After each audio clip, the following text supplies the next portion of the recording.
Good evening, ladies and gentlemen, and welcome back to the FrostBytez Gaming Experience, part 41 of the Pokemon Emerald walkthrough. What better way to end a 30-minute part than by having a close to 30-minute part? We're going to be tackling almost the rest of the Trick Room. I say almost because you gotta wait till after you beat the Elite Four in order to do all of the Trick Room. However, there are two items that I do want to pick up from the Trick Room before heading into the Elite Four. Basically, this part and the next part, you can pretty much title them like prep for the Elite Four. Now, this one is all the Trick Room, like even though I'm doing I'm doing everything except for the very last one of the Trick Room, because again I have to wait till the end of the Elite Four for it.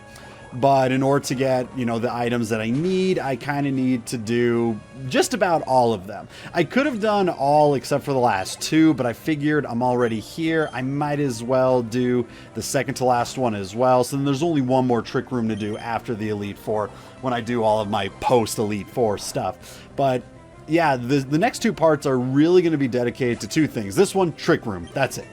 But the second one, next part's going to be very much dedicated to the backtracking I was talking about earlier, as well as getting myself prepped for the Elite Four, and then it's like the next two episodes should be Victory Road and then the Elite Four itself.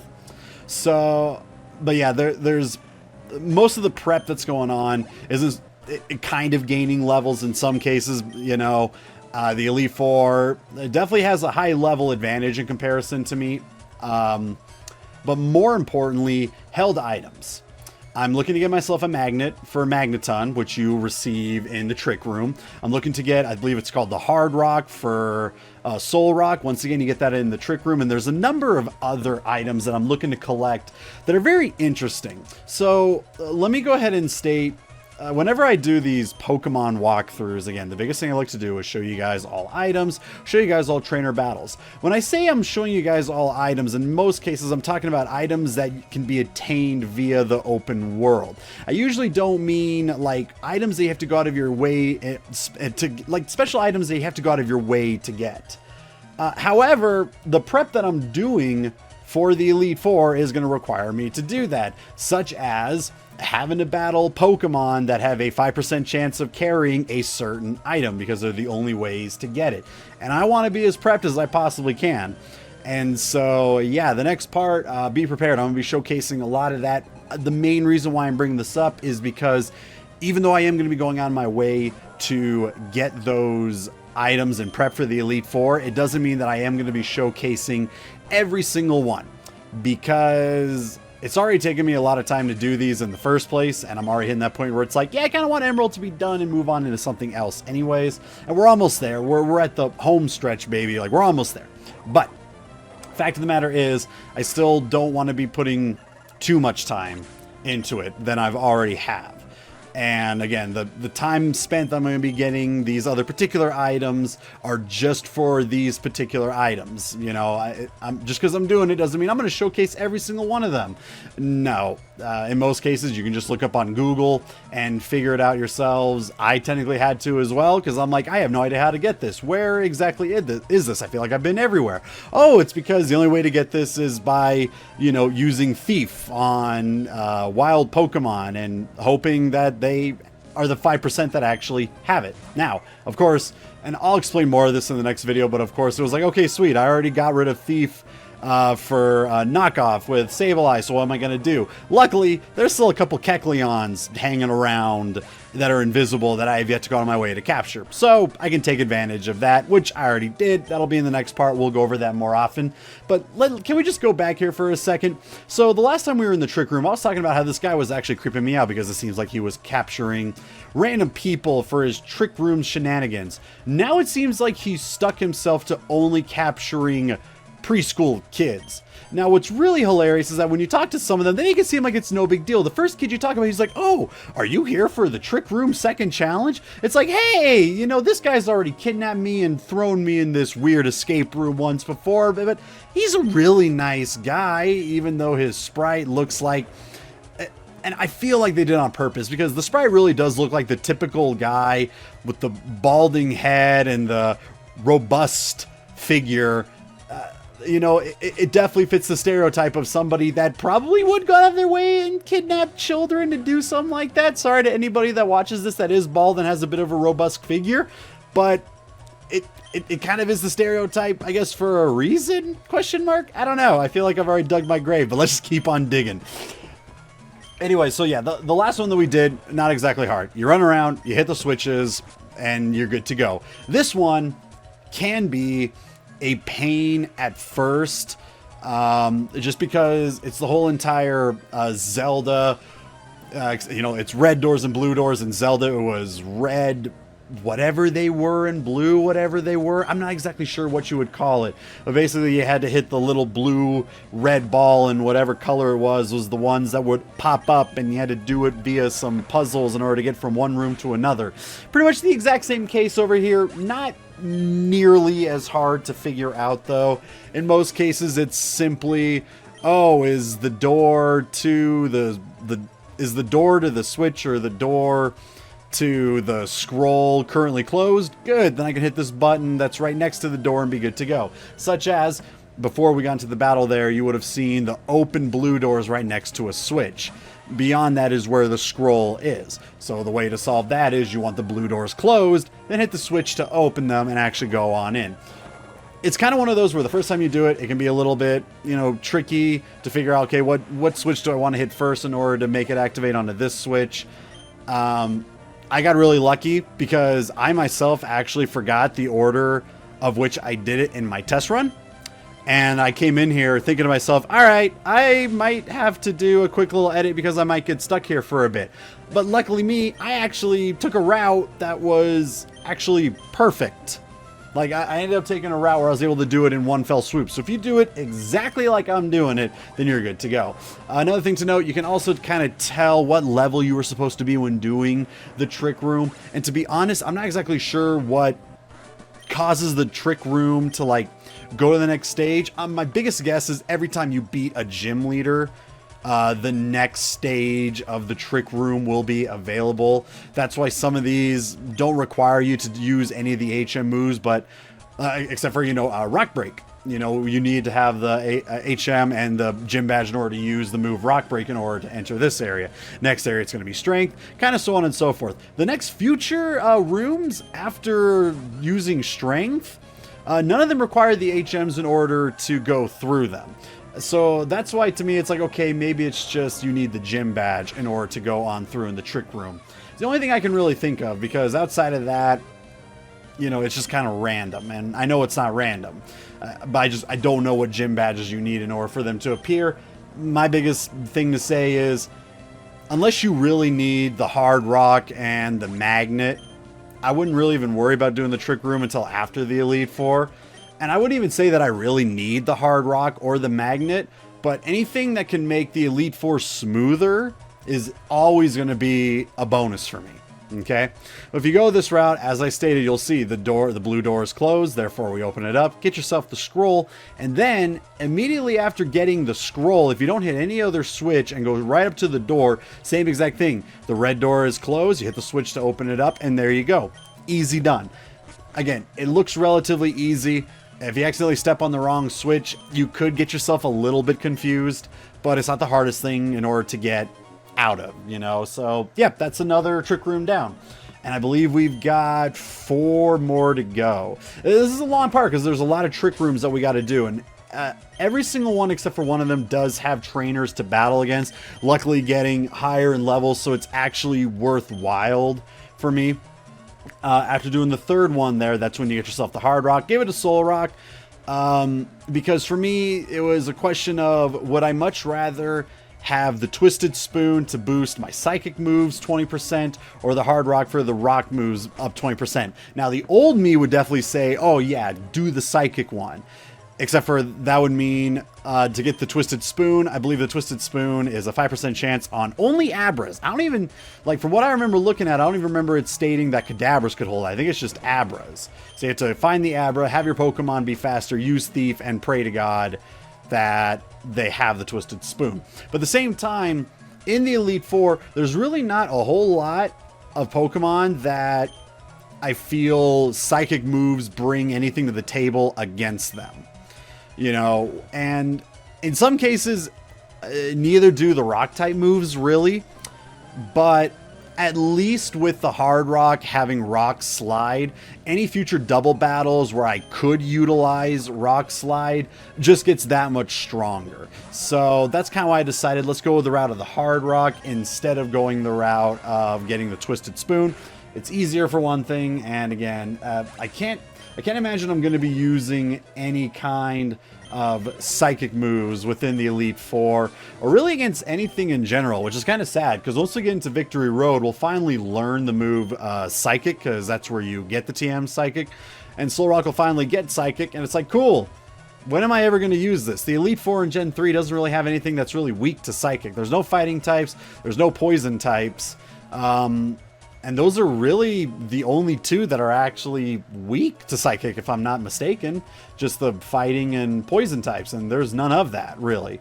So, yeah, there's really no reason to run it. And again, none of them are even weak to rock. There's maybe a flying type mixed into certain types within the Elite Four that we're coming up against. But again, I'd much rather have the rock slide for the double battles, because we will be having a couple more double battles coming up in the near future, because there's still some routes we haven't gone through. Well, there's still a route we haven't gone through that I still need to also go through in order to get another item to give on a particular Pokemon. Again, this is all Elite Four prep, because Gen 3's Elite Four, while not exactly the hardest, can sneak up on you in some cases. In some cases it feels like, oh, this is actually relatively easy. And then there's just some Pokemon where it's like, oh boy, that move set and their speed is just a little bit better than mine, so they're just kind of crushing me. So any kind of little bit extra I can get to make the Elite Four smooth, the better for me, in my opinion. One other thing I should probably mention, because we've still got quite a ways to go here, and we're just now finishing up here. Again, this area is where you'll use the strength. You go against a lot of fighting type Pokemon. The puzzles on how these rocks are set up are actually the easiest in the entire game, so it's no big deal. But one thing I didn't notice as I was getting prepped for the Elite Four, I kind of made a mistake in Emerald, where there were two gym leaders that I went against where I don't think I told you guys what their move types were. Well, actually, no. I think one I did, but I don't think I did for Winona? Was that her name? Oh my god, I completely forgot. The flying girl.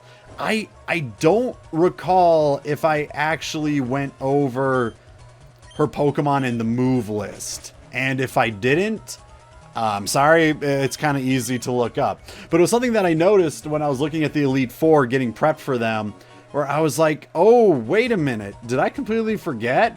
Because there's certain things that I do in order to make sure that I'm prepped for it. And I thought for a second there that I forgot about Juan, but maybe I didn't. But if I did, I'm also sorry for that too. Sometimes my brain just kind of goes a little bit loopy on me, as you can tell. And right now I don't remember, but I do think that the Flying Gym, Winona, and Juan, I think I might have forgotten to do those too. So big apologies on that. So the fourth one onward, you stop seeing a little bit of like a star twinkling in order to find out where the Trick Master himself is hiding. This is kind of one of those, you memorize it and you're just good from there. So this is an interesting one. So there's no trainers to go against, and this doesn't work like it does in Gen 1, where it has a whole entire answer a question, and if you get it right, you move on. If you get it wrong, you have to battle me. This is just simply answer a question. If you get it right, you move on. If you get it wrong, you go back to the very beginning. Now, you would think that'd make it a little bit easier, because then, oh, hey, then I just got to remember the same question. Except for all 5 of them have 3 different questions that they ask you. None of them are extremely hard until about number 3, 4, and 5, because then they start asking really random questions, like how many girl students were in the trainer's school? And I'll be honest, the reason why I knew one, I looked it up. Like, I'm not even kidding. I had no time to like be like, oh, I'm gonna see if I can remember these things. No, I didn't care. Like this guy right here, he pretty much asked, hey, how many tree houses were in Four Tree City? I don't remember. 6. Why not? I think he asks, what else is, how many trainers are on Cycling Road, which I think is 8, And I can't remember what the other thing he asked was. But then there's another one where it's like, oh, I'm all about beauty. How many women was there more men or women at like the seashore or something like that? And it was like, oh, there was more males, something like that.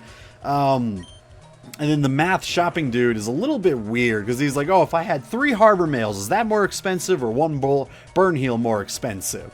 And that's kind of where, well, okay, if you remember what everything costs, that's great. I don't. I'm just going to look it up because I don't care enough. Really weird questions like that. But that's the only one where you don't deal with trainers. Because, again, if you get it wrong, you jump all the way back and just have to do it all over again with a different random question. But if you mess up enough times, you know, you'll know what all 3 questions are. And it's different from Ruby and Sapphire and Emerald. Ruby and Sapphire have their own 3 questions that they ask. And I think Emerald are 3 completely different questions. I don't believe that they are... I don't think any of them are identical. Not exactly sure. Anyways, we remember seeing this in the flying gym, Winona's gym. I don't know how to say her name whatsoever. Again, don't need an HM for it, and the puzzles are relatively simple if you just go right through them. A lot of them are basically, okay, go through the negative way in order to open up the route to go through the positive way. Something as simple as that. Milotic's basically just going to be front-running this whole entire thing because, well, Milotic needs some levels. We're not going to lie here. Milotic's still relatively low on levels. Sableye we get to a little bit later as well, also a little bit low on levels. Solrock is probably the lowest on my team, but again, Solrock doesn't really add anything more onto our team except for double battles, which is why I always have Solrock in the second slot, because the majority of the experience Solrock is going to get is through the double battles, and that's where Solrock shines the most, because again, I don't know what else I'm going to do with Solrock. I really don't. That's just as simple as that. I have no idea what I'm going to be doing with Solrock outside of that. Which again, you know, when I look back and I'm like, I'm going to get Solrock to be a little bit different, you know, because I like picking different Pokemon, but it's like, what was the point if I don't really actually use them? In some cases with the Elite Four, I would have done better if I actually got a grass-type Pokemon, like Cacturne over here, who is a dark grass, except for I'd probably want a Psychic Grass, and I don't even think there is a Psychic Grass. Is there a Psychic Grass? I don't think there is. Yeah, I don't think so.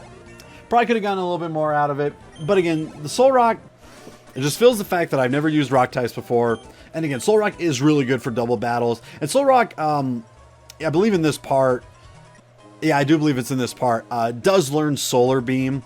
So I do get the grass type move that could be beneficial in some cases.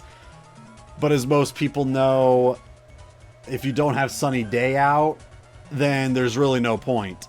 And I don't imagine I'm ever going to be getting Sunny Day out, especially in the Elite Four battle. So basically, I just have to hope and pray to use Solar Beam, absorb the essence of the sun, not get completely one-shot.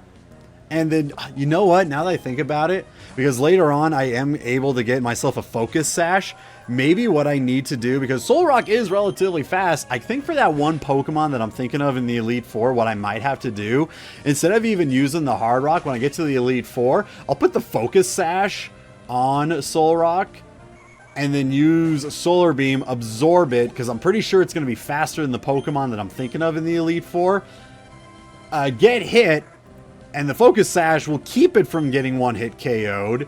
And then hopefully the Solar Beam is strong enough to completely take it out, because it's going to be a non-stab effect, unfortunately. But it should be good enough effectiveness that it may just work. Now, another thing I could do with Solrock is I could forget Fire Blast and teach it Sunny Day instead.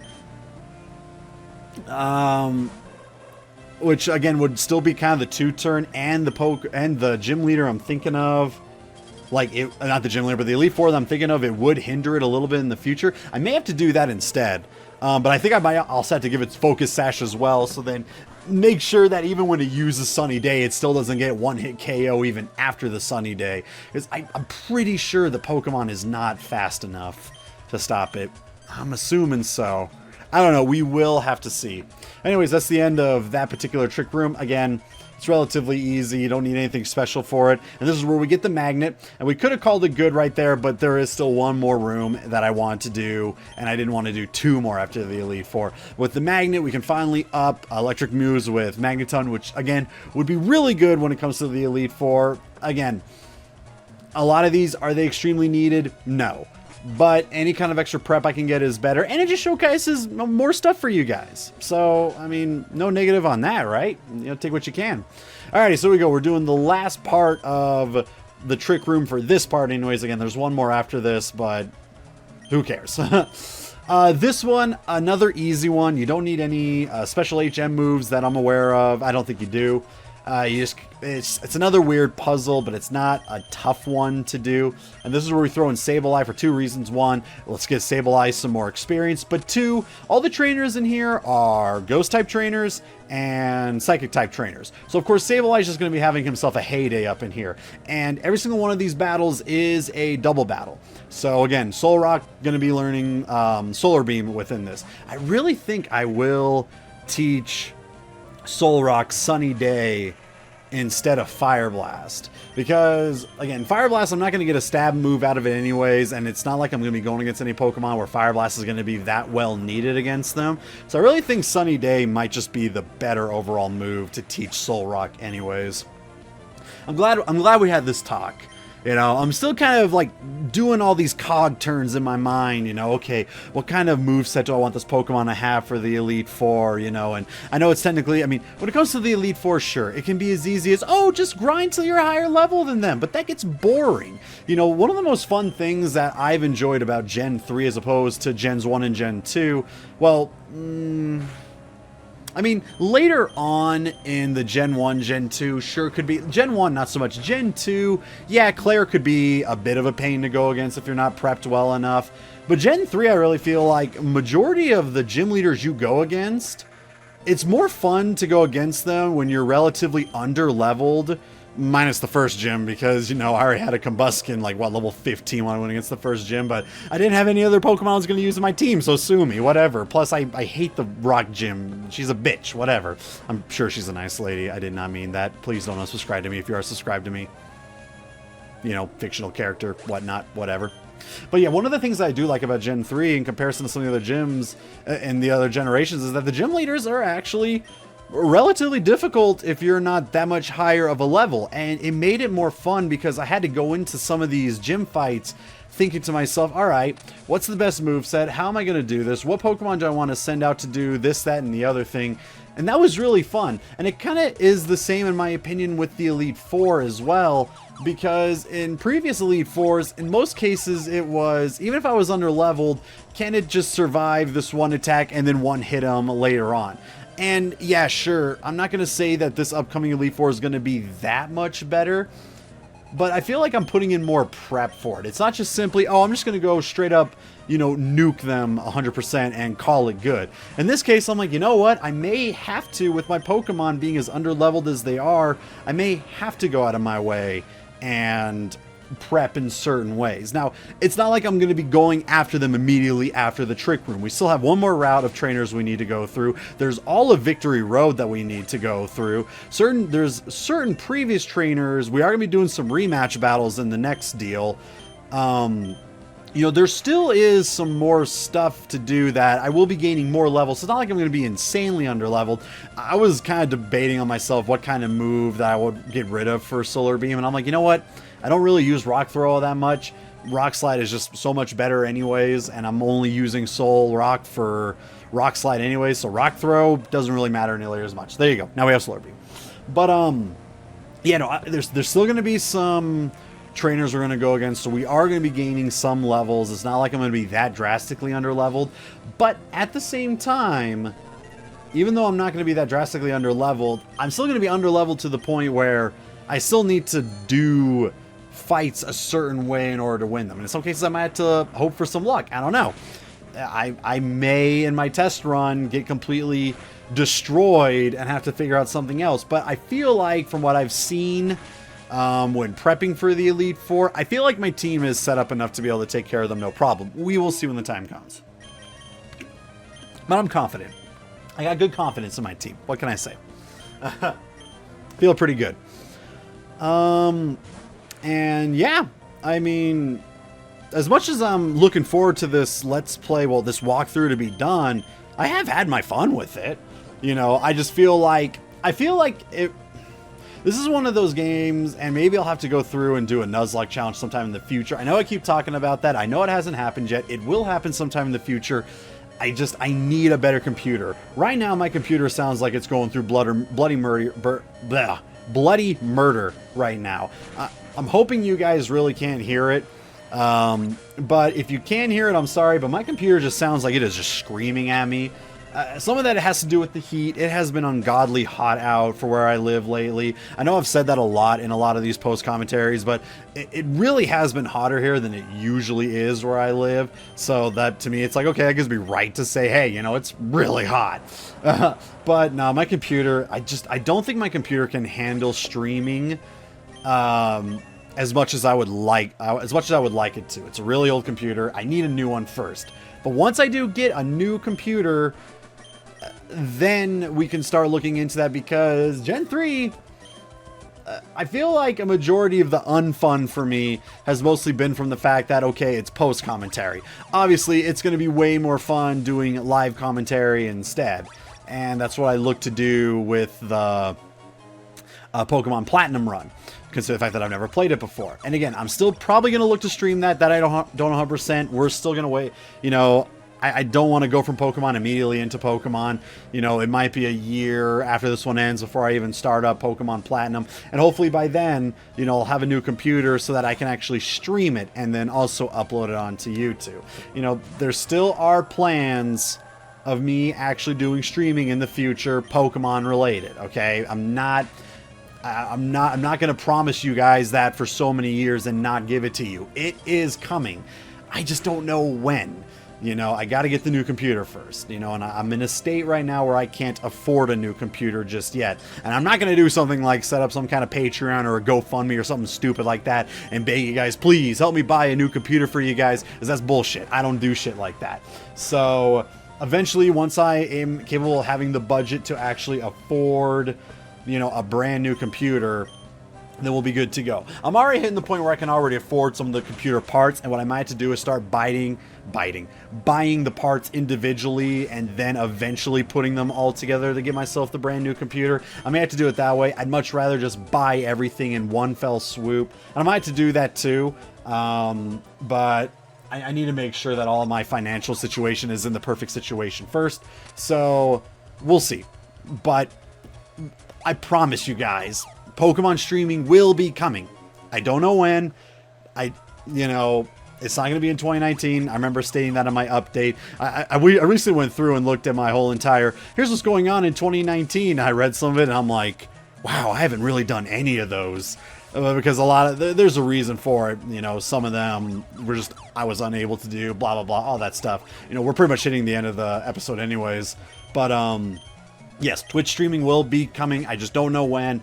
Cross your fingers for maybe the summer of 2020, maybe the year of 2021.